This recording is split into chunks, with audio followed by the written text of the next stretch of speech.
Hey, it's James. I'm the unofficial mayor of Cowboy Country. Welcome back to the channel. I'm so glad you could be here with us. Hold on a second. I like to drink a variety of different orange flavored drinks. Some may say I'm drinking a red flavored Kool-Aid that influences me to be pro Big 12, but I do think the Big 12 is a good football conference. Unfortunately, I left my Remarkable at work, and I had all the stuff written down there, so I had to go back and redo all my work. So that's okay. That's okay. I wanted to give you something different. I wanted to give you something to think about. You may not agree with every one of my picks, but essentially this is how I came up with this list. I took the 10 current teams that are in the Big 12. I know, Big 12 should have 12 teams, but they have 10. And of course, later on, we're going to add BYU, Go Cougs, Cincinnati, Houston, and UCF. And we know that later on that Texas and OU are going to leave. But if you add those 4 teams, which is what's going to happen next year, you'll have 14 teams. Well, the SEC currently has 14 teams. They'll have 16 when OU and Texas come aboard. But hypothetically speaking, if you add the 4 teams coming in and compare, then the SEC and the Big 12 would both have 14 teams. So Paul Myberg does this really cool thing on USA.com, and he goes 1 through 131. So what I did is I took and I wrote down each of the Big 12 teams and each of the SEC teams in order. I'm not going to read the number that he assigned to them for each of these. You can look that up online. But I wanted to see what would happen if, hypothetically, these 28 teams faced each other this Saturday. What would happen? If these 14 games were played on a neutral site, who would win? So here we go. Now, this is going to go pretty fast, so it's going to take a little editing work, so I'm going to put my results here. So let's begin. The top team for the Big 12 would be TCU. The top team for the SEC would obviously be Georgia because he has them ranked number 1, TCU at 5. So I would pick Georgia over TCU. I don't think Georgia's unbeatable. I don't think they're as good as they were last year. But they're very good, so I would give the nod to the Bulldogs.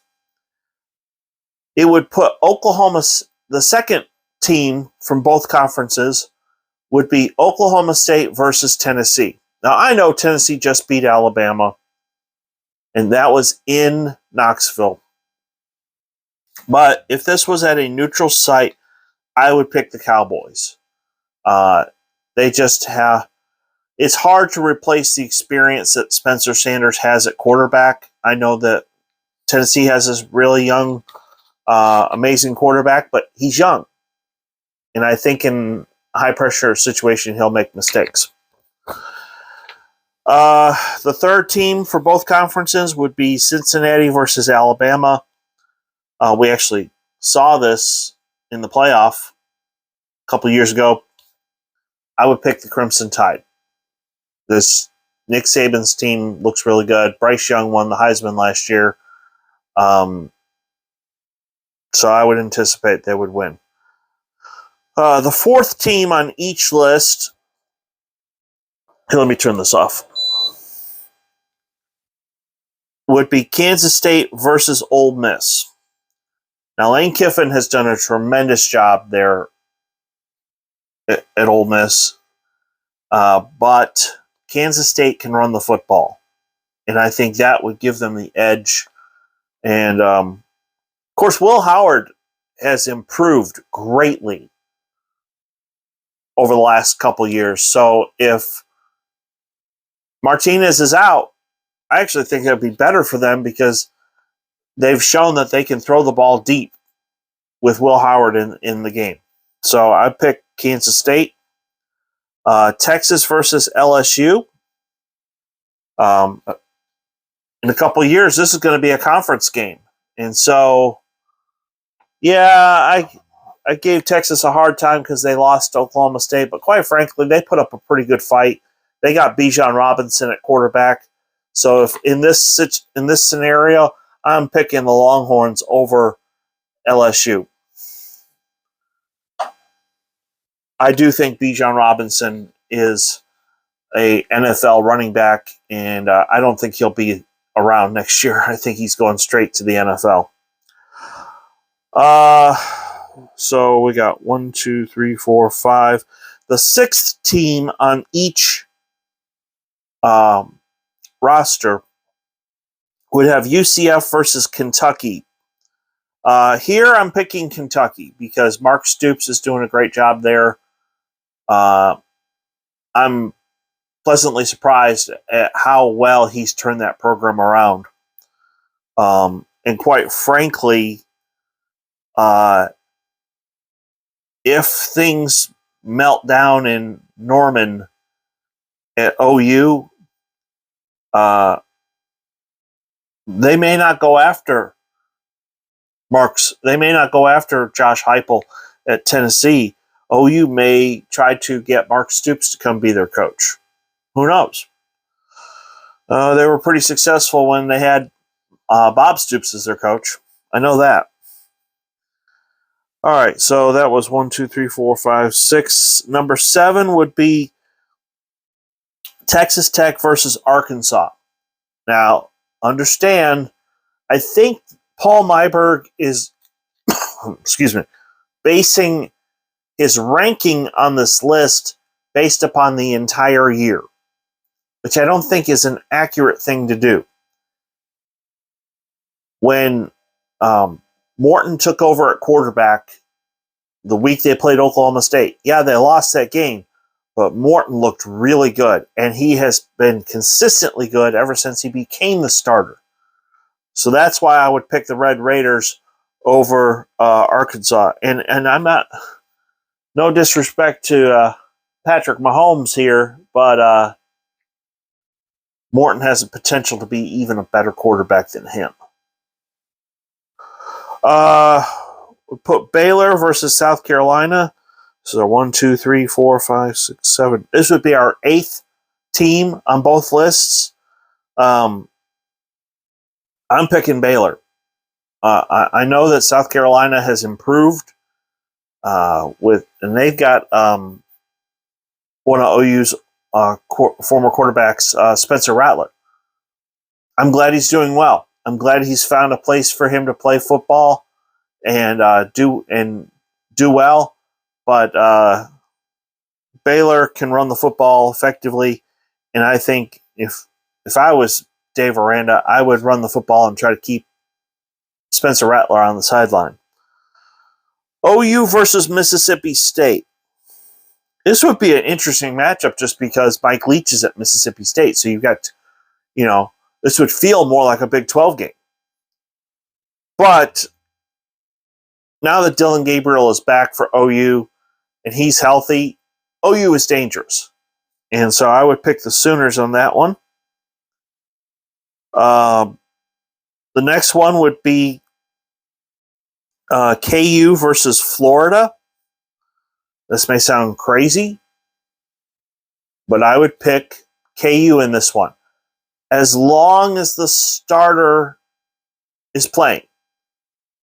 If they've got to play their backup quarterback, Florida would win. So, I think what I'm going to do, because I don't know that starting quarterback is healthy. Hold on.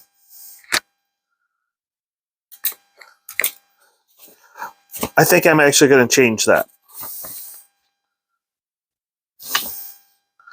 So I'm going to pick Florida over KU because Florida also has a young quarterback that's mobile, can run or throw, and I'll pick the Gators on that one. Okay. Now you're dealing with the bottom four. You got Iowa State versus Texas A&M. The reason I'm picking Iowa State is because, yes, they've had trouble scoring. They're not as prolific as an offense as most Big 12 teams have, but they've been playing really good on defense. And so A&M has been up and down all year long. Yeah, they beat Arkansas, then they lost to Appalachian State. So I'm going to go with the Cyclones on that one. BYU versus Auburn. I can't believe on this list the BYU would be number 12. But they've lost some close games. But I'm picking the Cougars on this one. Houston versus Missouri. It's funny, when BYU and Houston both join, we'll have two teams in the conference named the Cougars. Yeah, Missouri looked pretty good when they lost. Even in the loss to Georgia, they looked pretty good. But I'm still taking Houston on that one, if it's at a neutral site. That's one of those games that if it was at Houston, I'd pick Houston. And if it was in Columbia, Missouri, I would pick Missouri. So, and last but not least, West Virginia versus Vanderbilt. It pains me the fact that West Virginia is number 91 on this guy's list. Because I think they've got a pretty good quarterback in JT Daniels.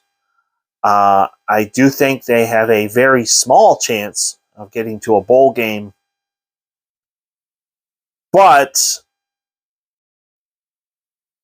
in this scenario, they're playing Vanderbilt. Vanderbilt's number 94. So I'm going to pick West Virginia to win that one. Heck, I think West Virginia could beat Missouri and Auburn. So if you look at the list, that's 10 for the Big 12 and only 4 for the SEC. Now, I know the SEC has a history, and they have won some championships here recently, and that's great. But overall, top to bottom, are they a better conference than the Big 12? And I will tell you, after looking at this comparison, the answer to me is no, they're not. I truly do believe that the Big 12 is the best conference in college football. And so, yeah, they'll take a hit when OU and Texas leave because those are two good programs. And it pains me to say that, especially about OU. But the truth is, the Sooners have been a consistent winner over the last 20, 30, 40 years, going all the way back to Bud Wilkinson. So, and I don't think anybody's ever going to break that record of 49 wins in a row. I don't think that's going to happen. So anyway, if you are new to the channel, please hit like and subscribe. I try to put good content on here. Remember, next week, it is official. I am going to a game. I think it's UTEP versus Rice, but it's a Thursday night game. I'm taking time off work to do that. Rice's stadium actually held Super Bowl 8. So it's got a lot of tradition, and I may try to get another video in somewhere in that trip. But oh yeah, I forgot. The following Saturday, I'm going to a game at North Texas. So I'm going to do a video there as well.